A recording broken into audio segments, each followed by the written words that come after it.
Bà chỉ số bụng mày bóng phốn ngày đã trong và hai bóng phốn mà tích ở phía bồn nâng crop lực chẳng bóng phốn là miền tập đời ca trong đàm chỉ lại cái nạn của xa rồi cóประเภท đàm lũ đô tu tứ bóng phốn ai chơi được bàn ở ประเภท ផ្លែមូលល្អ C29 chẳng ประเภท นึงคือหลักสูงีสูดำhay đây là ประเภท ระบายทราย ឬក៏ប្រទេសក៏គេអាចដាំដុះទៅបានល្អដែរនេះគេហៅប្រភេទ C29 បងប្អូនអញ្ចឹងប្រភេទនេះគឺវាមិនសាច់ក្រាស់ប្រហែលទេវារាងស្ដាងជាទៅស្ដាងមកល្មមអាចទទួលទានទៅគឺផ្អែមល្អអញ្ចឹងយើងអាចមកកំប៉ុង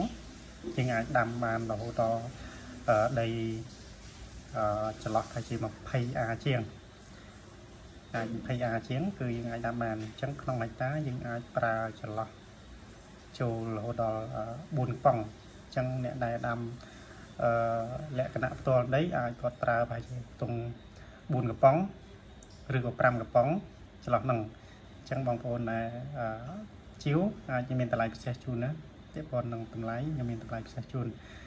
មួយទៀតដែរគឺខ្ញុំមានជាប្រភេទក្របហើយជាកញ្ចប់ថ្លឹងជាគីឡូ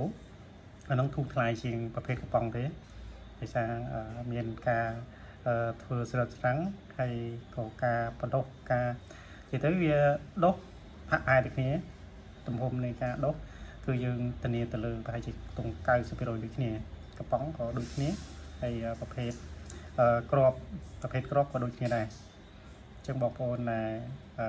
អ្នកស្រែចម្ការគាត់ចង់ដាំលក្ខណៈតិចតួចក៏បានជាលក្ខណៈដាំលក់ទូទៅក៏បានដែរប្រភេទនេះគឺបានទូទៅទាំងអស់ដោយសារយើងមានការធានាត្រឹមត្រូវទៅលើ